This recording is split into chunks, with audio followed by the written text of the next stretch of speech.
Good morning. Welcome to 49ers in 5, your daily update on everything happening with the team that you need to know. I'm Rob Stats Guerrera. Today is Wednesday, November 29th, 2023. Here's what's happening with your San Francisco 49ers. We usually start the show with the injury report, but Niners were off yesterday, so we don't have one of those. So let's go right to the audio portion of the show. That'll take us to Nick Bosa, who was a guest on KNBR yesterday. He chimed in on the Eagles' most controversial play, the Tush Push. I don't know how they get so much push, so I'll definitely be watching tape on it this week when we get into it. But I'm impressed with how good they are at it, and we got to be good on first and second because you don't want to have to deal with that too much throughout the game. That is going to be the key. The best way to stop the tush push is to avoid it altogether. Keep the Eagles out of those short yardage situations on third and fourth down, and you take away one of their biggest and most effective weapons. And I realize that's a hell of a lot easier said than done. The other big storyline so far this week is the rest disparity between the Niners and the Eagles. Nick, let me ask you, how big a deal is that extra 3 days off? It's definitely big, but it's not like you get a bye week, though. We played 2 games in 10 days, so it's not like we necessarily got time off. But if you do get out of that Thursday game feeling pretty good, you could definitely build up an advantage with the 3 days, which I think we were kind of grinding into it, but I think we got out pretty good. So I think it will be a bit of an advantage. Then again, we have to fly over there. So, I mean, both teams are going to be ready to roll. Hey, I'll take any advantage the 49ers can get. Speaking of advantages, by the way, Chase Young has definitely provided an advantage to the pass rush. Now that you've played 3 games together, Nick, what's your assessment of Chase Young? He's actually more farther along than I even thought. Since I've seen him in college, I think he's better than I even thought.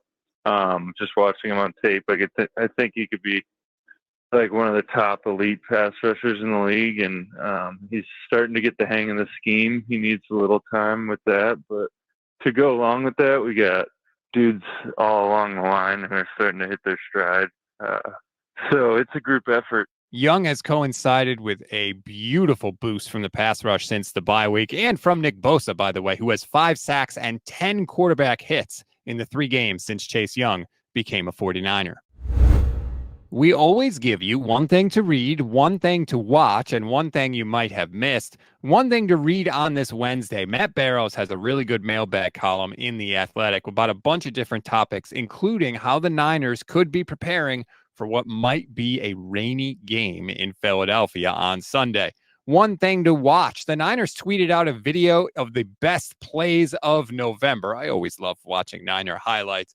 Niners, of course, 3-0 in the month of November this year. That pushes their all-time record in the month under Kyle Shanahan to 14-9. If you want to watch the video, just click the link in the description of this episode. One thing you may have missed. Congratulations to 3 former 49ers.